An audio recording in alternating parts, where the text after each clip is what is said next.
Este programa é resultado do projeto Escola na TV, projeto este proposto pela disciplina de Prática de Ensino de Ciências e Biologia do curso de Licenciatura em Ciências Biológicas da Unesp de Rio Claro, em parceria com a TV Cidade Livre e escolas de ensino médio da Rede Pública de Rio Claro.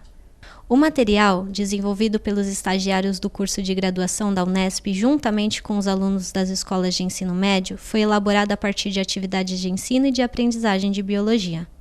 Foram articuladas atividades curriculares de ensino de biologia com atividades culturais, buscando espaços de concretização da atual proposta curricular do Estado de São Paulo, que propõe princípios para um currículo comprometido com o seu tempo e o currículo como espaço de cultura. Dessa forma, procurou-se ampliar as perspectivas de ensino e de aprendizagem da biologia em escolas da rede pública de ensino, a partir da concepção, produção e divulgação de produto midiático na TV comunitária do município de Rio Claro.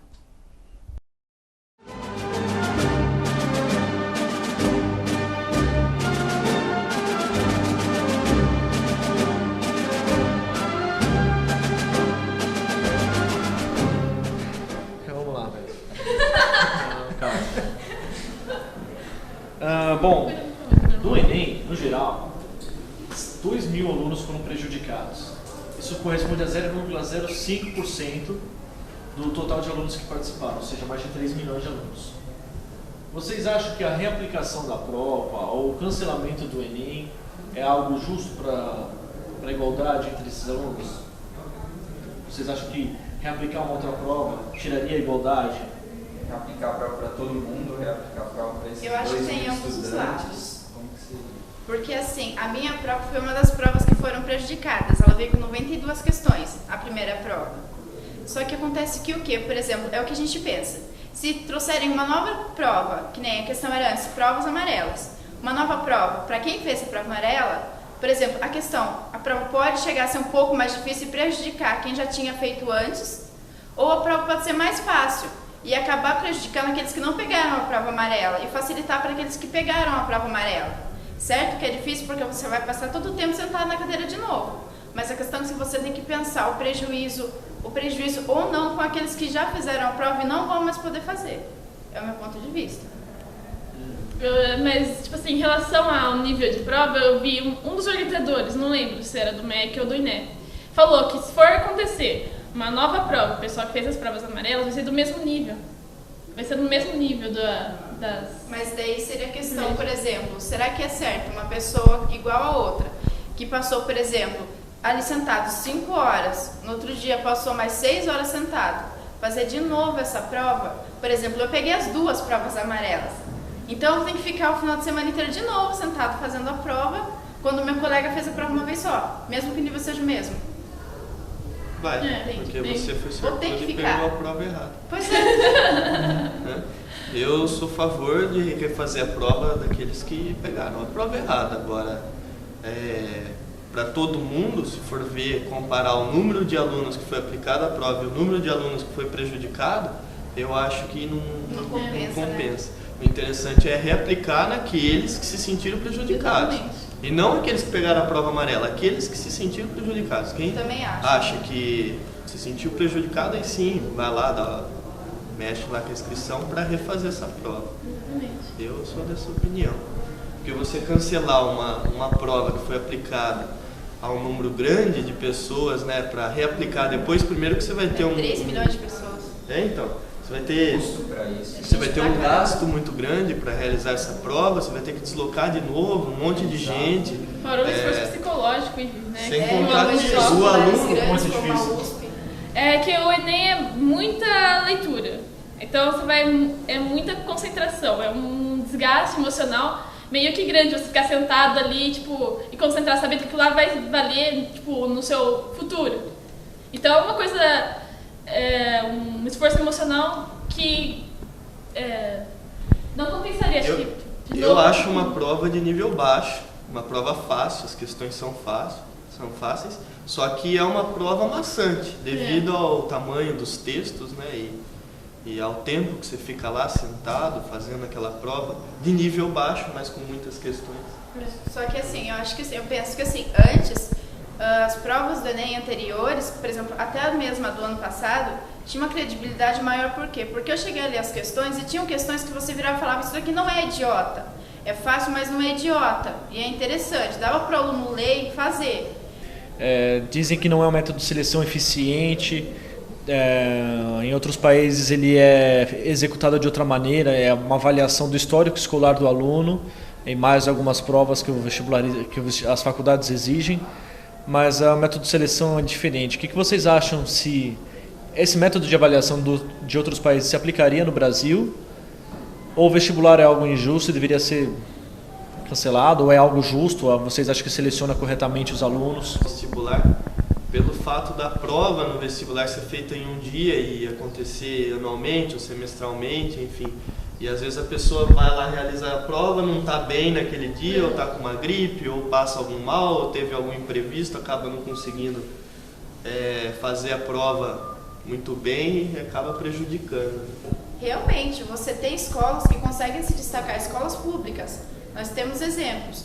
Só que tem escolas que muitas vezes você consegue ir lá com o seu esforço e tirar uma nota, vamos supor assim, média. Só que um outro aluno de uma escola em que ele passa o dia inteiro sem fazer nada, porque você sabe que ele não vai fazer nada, e às vezes tem muito professor que na realidade não chega na sala, fala, vocês querem fazer, faz, se não quer fazer, vocês ficam aí. É assim a realidade. Se você chegar hoje numa sala de aula de muitas escolas do Brasil, você vai encontrar essa realidade. O que vocês acham que o ensino público do Brasil ele tem de bom ou que tem de precário? Bom, se você tem um professor valorizado, né, com um salário adequado, ele vai se dedicar mais ao trabalho porque ele vai ver que o esforço dele está sendo reconhecido, né? Que ele não precisa estar numa escola preocupado em se vai dar o tempo certo para ir para outra escola, né? E se tiver pais também preocupados com a educação da criança, eles vão atrás. Se a criança está fazendo, está se esforçando, está se dedicando. Mas eu acho também que deveria haver uma valorização também profissional que está por trás disso daí. Né? Os professores, toda a base, né, pedagógica que o aluno... É muito desvalorizada no Brasil. Ela é desvalorizada, sem dúvida. O professor ganha pouco, ele forma pessoas que vão vir a ganhar mais, né? Muito mais que ele, né? Mais que ele, né? O professor ele recebe muito pouco, ele ganha muito pouco. E então ele não tem essa motivação, ele pensa, pô, vou ensinar esse aluno, aí esse aluno pode escolher uma outra profissão que eu ganhe mais. E aí, qual que é a minha motivação em ir lá dar aula, sendo que eu vou receber tão pouco? Sendo que eu poderia estar fazendo outras coisas, recebendo mais. E você vê, um profissional de extrema importância, professor, né? Embora a base da educação comece na família, comece no convívio, como a Daiane falou, você precisa de profissionais para passar aquele conteúdo. Quando você tem um ambiente que para o aluno é gostoso de estar naquele ambiente, quando ele sabe que ele tem a base dele bem formada, com os pais que se interessam por conhecer o que ele está aprendendo, o que ele está passando, as curiosidades que ele vem trazendo, desde a sua base ali como uma criança que está se desenvolvendo, eu acho que a partir disso, a criança tem capacidade de chegar numa escola e ela conseguir se desenvolver muito bem. Só que nem a partir do momento em que você tem um profissional que vai te mostrar, porque o professor é aquele cara assim, para muita gente é só aquele profissional, só que para muita gente ele é o profissional e o amigo. Quando você tem um cara que tá lá porque sabe que está sendo valorizado, porque sabe que você sabe que ele quer fazer você passar numa faculdade. Você pode ver também que o número de licenças pedir para professores, porque não aguenta mais, nível de estresse em professor, né? Aluno batendo em professor sendo ameaçado por alunos. A aposentadoria do professor ser antecipada, tem professores aí que você não tem aposentadoria do tamanho que tem uma pessoa que trabalha por aí. O professor tem uma aposentadoria menor, ele tem um tempo de serviço menor, porque hoje o professor não aguenta. Chega na sala, é aluno fazendo brincadeira, aluno tratando como se estivesse tratando coleguinha de sala. E isso é um problema da educação de base, que vem da família, que vem do convívio. Que vem do convívio. Então a gente também não pode crucificar os professores, porque a educação, porque quem vai estudar numa escola pública? Isso não é preconceito. Isso você pode fazer pesquisa. Quem vai estudar na escola pública é é aquela pessoa que não tem aquela condição, aqueles mais recursos, simples. são as pessoas mais simples. Às vezes porque o pai tem que trabalhar o dia inteiro e não tem o convívio com os filhos para sustentar a família, a mãe e o pai trabalham, e daí não podem criar uma educação de base, uma educação familiar para o seu filho. E isso acaba refletindo na sociedade e na própria escola. Ela vai aprender na rua. O que ela não vai ter em casa, ela vai aprender com os colegas, como ele falou. Uma das bases são os amigos. Ela vai aprender com os amigos e vai aprender na rua. Concluindo, se os amigos forem da mesma índole, o pai que a mãe tem que trabalhar para sustentar a casa, eles vão aprender o quê? Na rua também. Vai passar isso de um para outro? Na rua você sabe que você tem N coisas para você se distrair menos e estudar. Seus colegas não vão virar para você, porque na hora ali do vestibular é você por você. Eu acho que uma solução para melhorar a educação no Brasil é valorizar a educação, valorizar o aprendizado. Fazer com que, sei lá, os governantes põem isso na cabeça do povo. Porque o povo não ser mais ignorante. Totalmente. Porque nós sabemos que com o povo ignorante isso facilita a elite. Né? Porque quem é ignorante não vai lutar por seus direitos. Quem é ignorante obedece. Às vezes eles nem sabem dos direitos que eles têm, né? Então, Tem muitos direitos que eles nem sabem que eles têm. a gente deve ter um povo consciente e conhecedor dos seus direitos, né?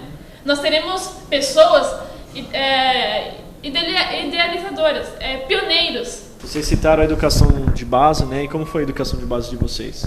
De familiar? Os meus pais sempre me apoiaram, isso eu não posso discordar deles. Eles sempre me levaram, me buscaram nas escolas. Eu sempre estudei em escola pública, mas eles sempre colocaram eu nas melhores escolas públicas da cidade. Né? E isso eu não tenho o que falar dos meus pais. Minha mãe sempre me acompanhou nas minhas lições e tal. Mas eu não tenho o que falar deles. Eu também não tenho o que falar, aliás, só tenho que agradecer a educação que a gente teve em casa, eu e meus irmãos, sem comentários. A gente sempre estudou em boas escolas e eu estudei a maior parte em escola particular, depois vim para o Bahia. Mas é aquela história, a gente estava falando sobre a educação no Brasil, né? A gente junta fatores, né? A falta de educação de base, a desvalorização do professor. Aí a gente pensa, mas então a educação pública não é de qualidade? Aí já muda um pouco a história. Porque, por exemplo, a gente tem aqui o caso do Bahia. O Bahia é aquela história, ele é uma escola que incentiva o aluno. Por exemplo, a gente tem aqui um ambiente que o cara sente falta. Se o cara não vem para a escola, ele vai sentir falta da escola. Às vezes ele se sente até culpado de não ter vindo naquele dia, né? Então, se ele não é, ele é obrigado a vir à escola, ele é, mas ele sente aqui um convívio, é uma outra família, a ausência que tem na educação de base, ou sei lá, o convívio, o social mesmo, ele encontra aqui. Mas qual que é a diferença daqui do Bahia com as outras escolas públicas? Faz esse diferencial? A preocupação com a educação aqui. Porque, eu acho que em muitas escolas, lógico, eles não valorizam Enem. Por exemplo, aqui a gente tem laboratório de informática e tal, tudo bem. Eles levam, horas de aula, que a gente vai no laboratório fazer a inscrição do Enem, vai no laboratório fazer a inscrição de tal coisa, sabe? E valoriza a educação. Eu sei que muitas escolas públicas não têm esses laboratórios, mas às vezes nem chega a informação, né? Os professores nem pegam no pé do aluno para fazer a inscrição do Enem, mostrando que isso é importante. Entende? Isso é valorizado aqui. Entendeu? O convívio entre as pessoas, o bom convívio entre as pessoas. Nós temos os professores que se preocupam com a gente.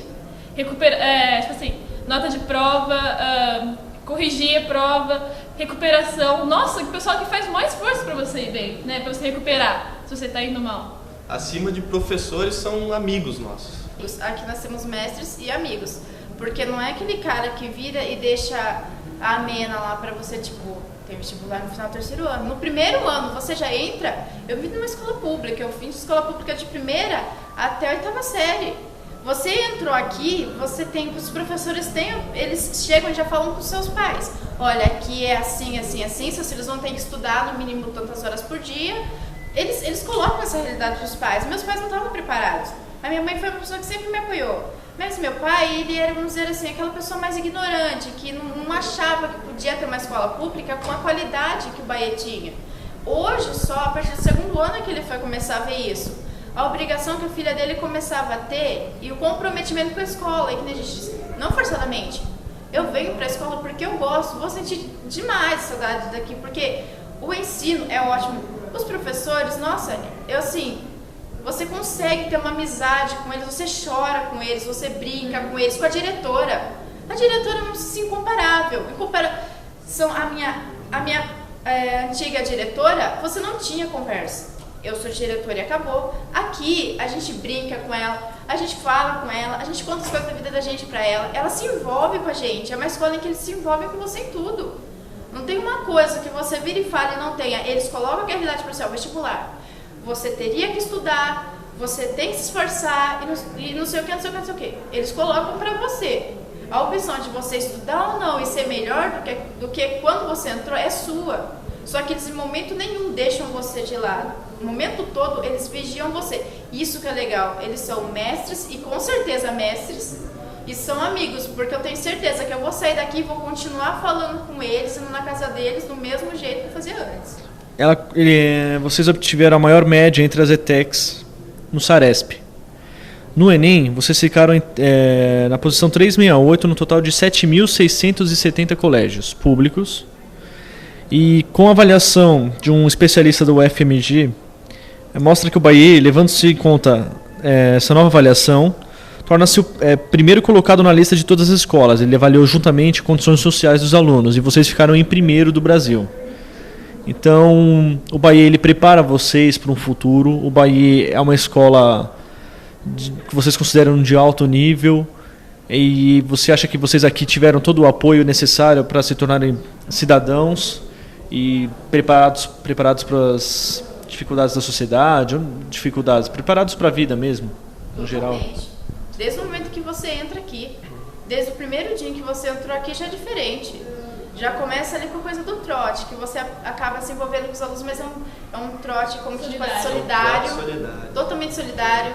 Você já começa, ele já vem com o intuito de fazer você se enturmar. Você já sente o clima família Bahia, você já é uma abraçado. Família Bahia, aquela coisa assim que quando disseram em primeiro lugar, você fica muito orgulhoso, você sabe que você foi a causa de um pedacinho daquilo ali, porque os que vieram antes de você fizeram a mesma coisa, tiveram orgulho de falar, eu fiz Bahia. O orgulho, aquela coisa assim, sabe, de você até arrepiar quando você ouve falar, olha, o Bahia, porque é a sua família, não é qualquer coisa, é pra você, o Bahia é a sua família, é ali aquele ambiente que você sabe assim, que você não vai encontrar igual. Você pode, lógico, na hora que você passar numa faculdade, aquilo pra você vai ser maravilhoso, mas você nunca vai esquecer aqueles 3 anos, porque se eu pudesse escolher em ter o Bahia da primeira até o 3º ano do ensino médio, eu gostaria de ter. A pena que são só 3 anos, foram 3 anos que eu fiz a família mais perfeita, porque são os amigos, são os professores, é o ambiente, é tudo. Não tem uma coisa que eu diga, o Bahia é isso, o Bahia pra mim é a minha família, a minha segunda família. Fora que as amizades aqui construídas não equivalem às amizades que você leva desde criança. É um outro nível, uma coisa mais, né, irmã. A gente brincava assim, eu e meus amigos no primeiro ano durante o intervalo, que se fosse em outra escola a gente estaria falando de videogame, garotas e pai, por aí vai, né? Aqui o assunto era, não, mas você viu aquela matéria que diz respeito a isso, não sei o quê. E aquele livro lá. E aquela expressão matemática, como que a gente pode reduzir aquilo, aquele exercício, você conseguiu fazer aquela coisa. Papo meio nerd, né? Mas olhava e falava assim, eu mesmo. Meu Deus, esse livro deve ser horrível de ler. Você pegava o livro, mesmo sendo lá, vamos supor, realmente tem uns livros que você pega pra ler, você fala, gente, isso daqui, essa linguagem não dá. Mas a maioria deles que os professores colocavam pra você olhava com cara assim. Mas quando você começava a ler, você via que era outra coisa. Você conseguia não só ler porque você tinha que ler para fazer alguma prova para se preparar, como você lia porque você acabava gostando da coisa. Então acho que assim, enriqueceu demais a forma, até, não sei vocês dois, mas a forma em que eu penso hoje é totalmente diferente da forma que eu pensava. A pessoa entra de um jeito e sai de outro. Com certeza melhor. Fora o conteúdo, né? Que os professores parecem expertos naquilo que eles falam. Que eu achei incrível. Tipo, a professora Edna, a Vandir, ela conhece tanta coisa, sabe? Você vê que o professor sabe do que ele tá falando. Entende? que se você fazer uma pergunta, ele vai poder te responder. A gente pesquisou no site da Unesco, o Brasil, numa pesquisa assim, que englobou 128 países sobre a importância da educação, o nível de educação, assim, o quanto os jovens recebem essas informações, assimilam e se preparam para a vida, assim. Eles ficaram na posição 88 de 128, né? E daí queria que vocês comentassem alguma coisa assim sobre isso. Mesmo a gente tendo como exemplo aqui o Bahia, né, que é uma escola muito boa, tendo colégios particulares muito bons, assim, a gente vê essa posição do Brasil nesse nível, assim. Como que vocês encaram isso? Realmente, você ouve professores falando, tal, comenta, que a educação, tipo, nunca foi valorizada na história do Brasil, né? Que há muito interesse político, sabe, na educação. Acho que em todo lugar deve haver um interesse político na educação. E enquanto nós tivermos os interesses políticos acima da qualidade da educação, a gente vai continuar por aí, ou até mais para baixo. O que deve ser feito é realmente valorizar a educação, pelo que ela significa para cada cidadão. O desenvolvimento cultural, o desenvolvimento intelectual das pessoas, até para melhorar o país, para ter um país melhor. O problema parece ser assim, o Brasil tem escolas boas, eu acredito que tenham mesmo escolas boas, mas que são poucas, né? Acho que a maioria das escolas que existem aqui tem precariedades, tem desvantagens, assim, e o problema parece que o governo ele não se interessa muito em mostrar isso, né? Então, não sei quem sabe dessas estatísticas, assim, se o governo tem interesse em demonstrar isso para a população, assim, ou se ele só preza, nessa escola a gente foi muito bem, o resultado dessa escola é muito boa, e ele foca mais nesse resultado positivo, que muitas vezes não tem, se você for encarar o total assim, não é uma coisa considerável, assim, são pontos assim espalhados no Brasil que tiveram bons resultados, mas que, se você for comparar na parcela total das escolas, não tem valor significativo. E que você pode ver também nas propostas dos candidatos. O que você quer dizer sobre a educação? Nós vamos melhorar a educação. O que você quer dizer sobre a saúde? Nós vamos investir na saúde. O que você quer dizer sobre a segurança? Nós vamos investir na segurança. Mas nenhuma coisa concreta, sabe? Tipo, de onde você vai tirar de recursos? O que você vai fazer, sabe? Investigar, né? A base disso daí. Como é que você vai fazer? Como é que você vai implantar isso daí? Como você vai fazer dar certo? Todo mundo só sabe ver que nem o iceberg, é pontinha só. O que você tem para falar sobre educação? Ele falou, vamos investir na educação. E aí, como você vai fazer isso? Só que quem vai dar cara a bater? Quem vai ser o presidente que vai dar cara a bater? Falasse muito das ETECs, mas você via nada, ou pouco, quase nada, sobre as escolas públicas, escolas estaduais, né, municipais. Nada se fala das ETECs só, mas não se vê a precariedade das escolas, né? Você pode acabar com a miséria no Brasil, mas o nível intelectual vai ficar o mesmo. Você vai dar o quê? Você vai dar um peixe, não ensinar a pescar, certo? Mais do que preparar para uma profissão, você acha que prepara um cidadão para a sociedade? Você acha que deixa as pessoas seguras de um futuro? Quando o aluno está numa base em que ele traz a realidade para ele ali, no sentido de que vou para a escola porque é obrigação minha, porque senão meus pais vão preso, e ele vai, e às vezes a escola não dá estrutura, ele acaba se envolvendo com coisas erradas, ele consequentemente vai se tornar um cidadão ali marginalizado e ignorante.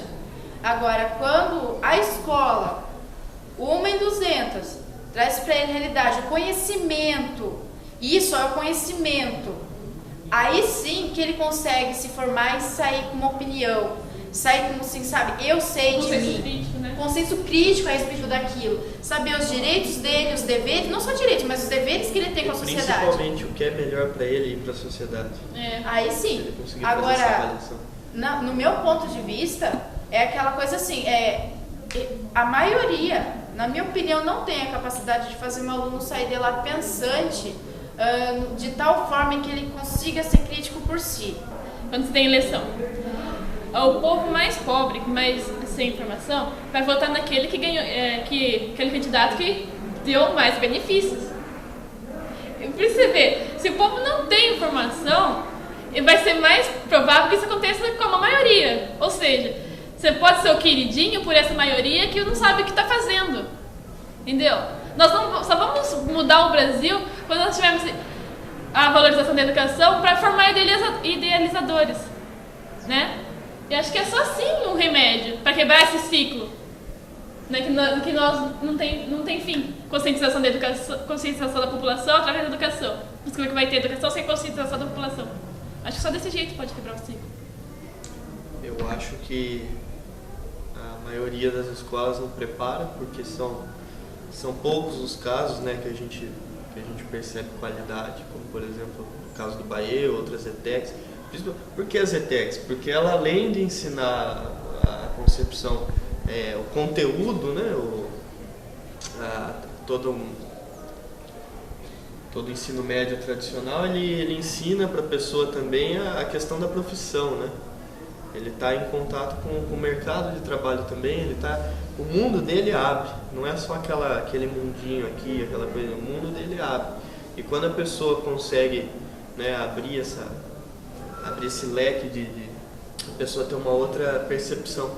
Mas infelizmente são poucas as escolas que fazem isso, então a gente não tem uma preparação de um aluno da rede pública para a vida, assim como também não há em escolas particulares. A gente não pode falar que em escola particular o cara vai entrar e vai sair com uma percepção de mundo, né, preparado para sair. Não vai, isso daí é mascarado. É que são poucas também. Se você for comparar estatisticamente, o número de alunos em escola pública é muito maior do que escolas particulares, né? Mas eu acho também que se não tivesse a educação que a gente tem hoje, seria pior. Seria pior. Então a gente não pode só crucificar. Exatamente. Entendeu? A gente tem que levar em consideração que o que temos é deficiente. Deficiente. A gente tem que trabalhar para melhorar isso daí. Mas ainda bem que temos isso. Ainda bem. Porque senão da posição em 88 ia ficar na última. Se a gente está nessa posição e já acha ruim, imagina aquela lá. Somos um país em desenvolvimento, né? Então é aquilo que eu quis tocar, tem a ver o passado. Um país que foi colonizado, que teve a escravatura, né? Então a gente está crescendo. É um país jovem. Tá caminhando. Nós estamos caminhando. O problema é que por ser um país, né, subdesenvolvido em desenvolvimento, isso é lento.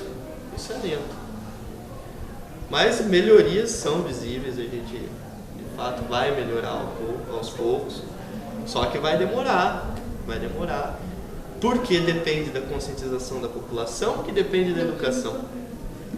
E a partir do momento que a população tem a educação, ela vai ter emprego, ela vai ter condição de ter uma vida melhor, o país vai se tornar um país desenvolvido. E vai ser difícil porque a gente é cercado por países desenvolvidos, e qual é o interesse deles em ter concorrentes? Exatamente. Qual é o interesse deles em ter concorrentes? E aí que entra a política. E não depende só do presidente. Às vezes o presidente quer mudar, mas não depende só dele. Ele tem toda uma estrutura de governo ali junto com ele que às vezes não defende o mesmo interesse que ele, porque é política. Assim como ele tem a política internacional. Então é uma questão complicada. Fora os fatores econômicos também, né? Fora os fatores econômicos, que não envolve simplesmente só a educação. É um problema social. É um problema que vai englobar política, economia. Então é complicado. Um ligado no outro. Então a gente está caminhando. Estamos num ritmo um pouco lento, né? Enquanto ele deveria ser mais acelerado. Mas a gente chega lá. A esperança é essa. Né? Eu espero ver que chega lá, que passe alguma assim. Olha, o povo brasileiro é um povo muito velhinho, mas pelo esperançoso, menos eu sei que eu tô velhinho, mas eu consegui ver o Brasil melhorar um pouquinho. Um pouquinho.